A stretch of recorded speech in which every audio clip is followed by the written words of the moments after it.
the book Hebrews, part 312. I'm Professor Hannes Redlinghuys of the First Assembly of Yafashua in South Africa, Victoria, Montana, also international.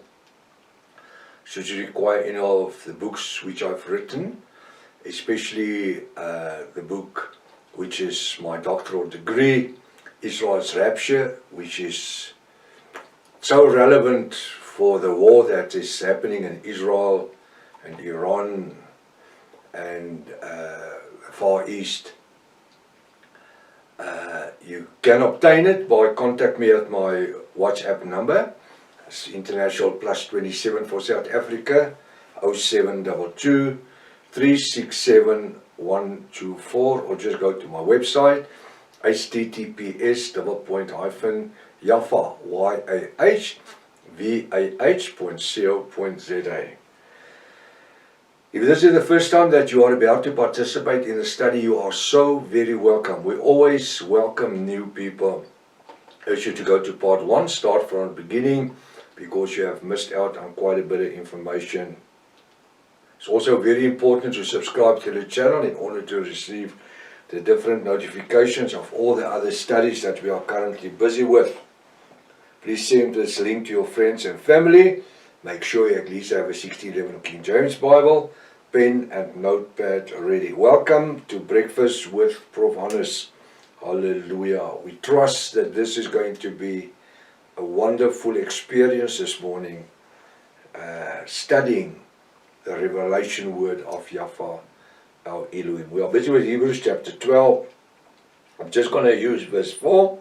Ye who claim to be Yahvist, even in this day in 2026, have not yet resist unto blood, striving against sin. Now, we saw yesterday, he says, be holy as I am holy. We need to live in holiness continuously.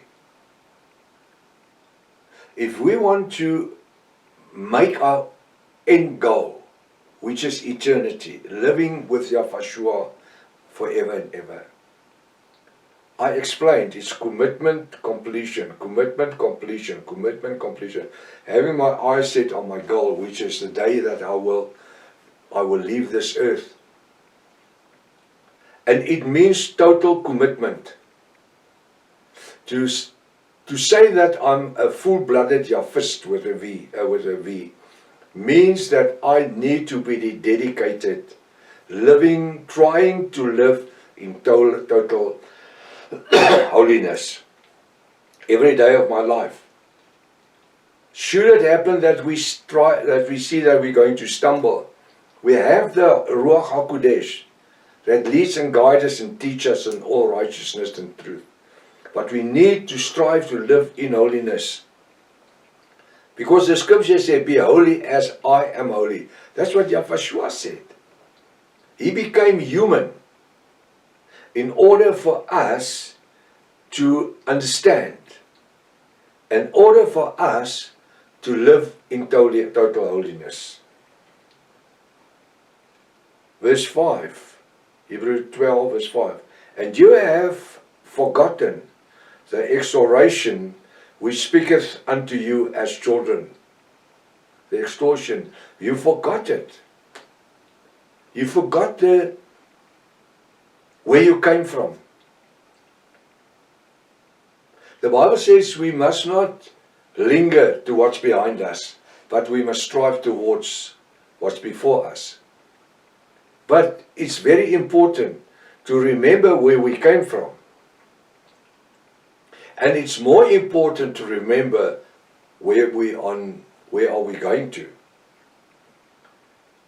And ye have forgotten the exhortation which speaketh unto you as unto children. The Bible says we are co-heirs. We are children. Children, my son. He calls us my son. The fathers calls us sons and daughters of Yahweh Almighty through the resurrection of Yahshua and his atonement blood which he shed for us. Our atonement doesn't come through the blood of doves and goats and lambs. Our atonement came through the revelation blood of Yahshua more than 2,000 years ago. And that's why it's so important for us to live in holiness every day. We must never forget where we came from. But we must also keep our eyes focused on the goal we are running towards, as if I'm an athlete, striving to be first. He speaks to us as unto children, which makes us co-heirs of the glory in the kinsmanship of Yahshua. That's why the word says we are kings, sons, and priests of Yahweh while we live on earth. This is not heaven. This we're only passing through. This is determining where I'm gonna fit in heaven when I die or lives out from here. This determines our spiritual position, our spiritual lives that we live will determine our position in heaven. The way that we function, the way that we strive in holiness. We are not perfect. We're striving towards perfection every day. He says, which spake unto you as unto children. My son, despise not thy chastening. For, he says in the 16:11, the Lord. That Lord is not all capital letters, L-O-R-D, which Yahshua. He says, for Yahshua not faint when thou art rebuked of him. Now look at that him. It's a capital, it's a small h. It must be the capital H because it's referring to Yahshua. Make that a capital H. Hallelujah. So we are in a spiritual race, which is not just going to last for a season.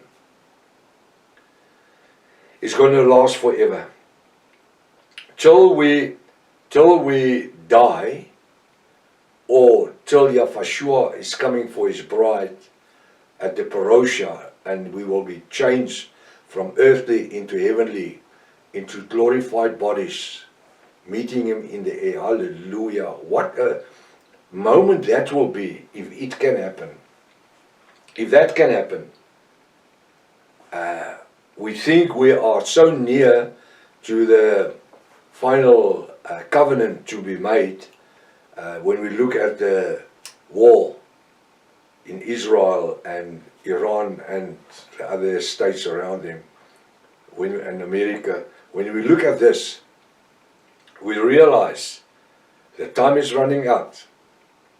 And that's why every time that I sit in, well, not this chair, I used to have another chair, but when we sit in the studio, when I come and sit in the studio, I do it with earnesty. Why? Because being a specialist in the eschatology for the last 59 years makes me understand what is out happening on the outside. And that's why I've written books concerning the end time, especially the study that we do. The True Keys to the Book of Revelation is the handbook that we are using, that you can obtain. And of course, the study, the revelation of the book Revelation, which you must follow. Start with chapter 1, part 1, and just walk it through. Make a study of it. There's a revelation word that you've never heard of before in your life. And as we will continue, because it's going to last a year or two to, if Yahweh tarries to come, where we need to walk the path, walk the way, walk the walk, study, talk the talk in holiness. Hallelujah.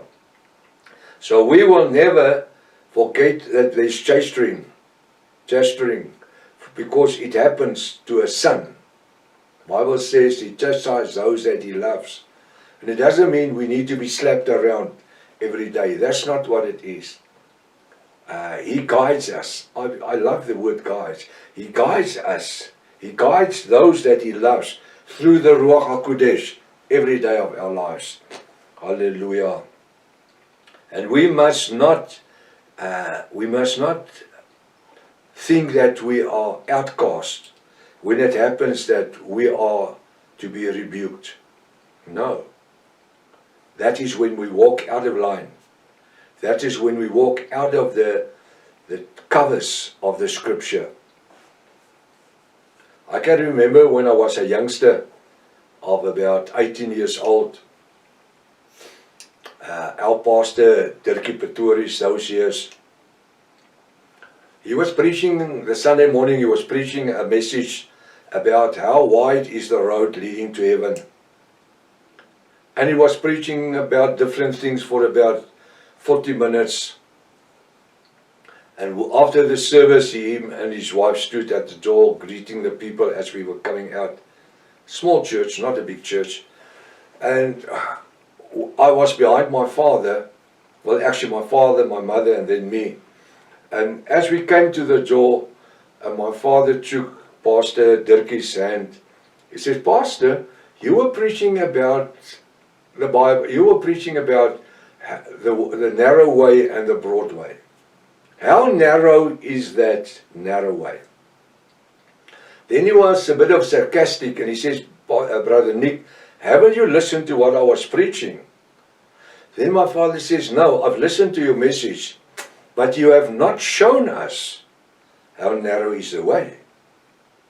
He said, but I was preaching the word all the time. My father said, you have not shown us.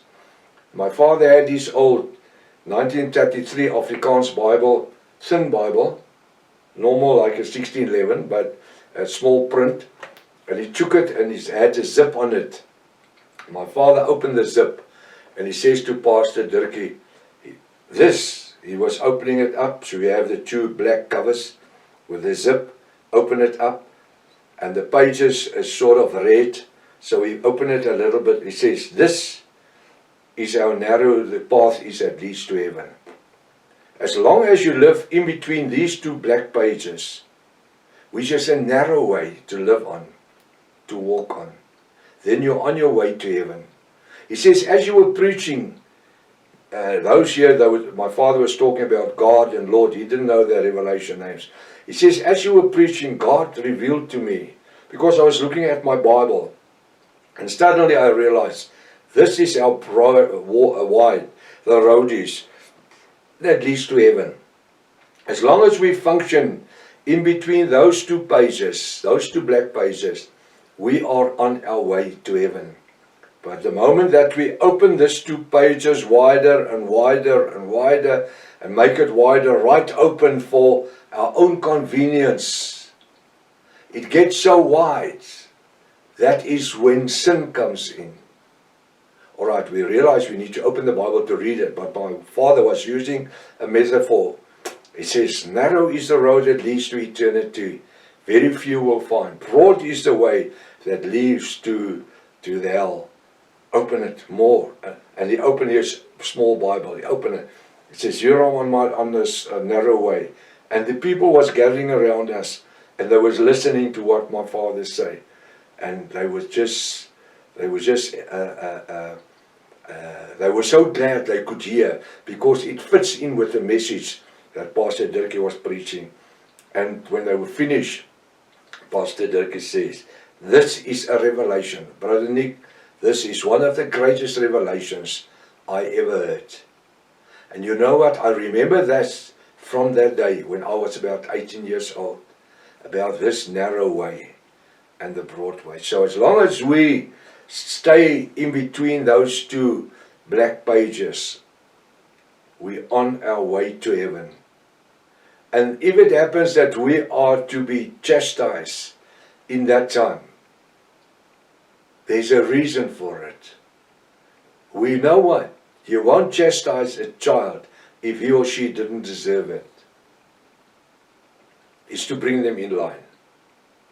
So we need to stay focused in between that two pages, that narrow road. Because the time that we are living in 2026, looking at the internet, you will find that that road has been opened that wide. And why? My arms is not long enough.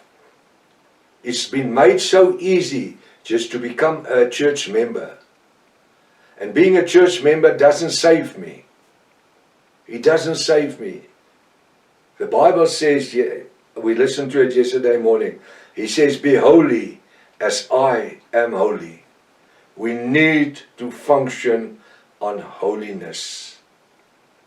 Even it means that we need to lay off every day. Sometimes it's not easy. Sometimes it's not nice. Because we might need to lay things down that we brought with us through our generations of coming in the church system. But if we need to lay those things down to be narrowed, to fit in between that two black pages, we need to do it. And when He chastises us, we know we are sons and daughters, co-heirs of what Yahshua has received. Now the time is caught up with us. Till tomorrow morning, if Father's will, let's do what we need to do while we're on this earth, living in holiness, allowing the Ruach HaKodesh to speak to us all the time. Till tomorrow morning, Maranatha. Yahshua is coming back again. Hallelujah.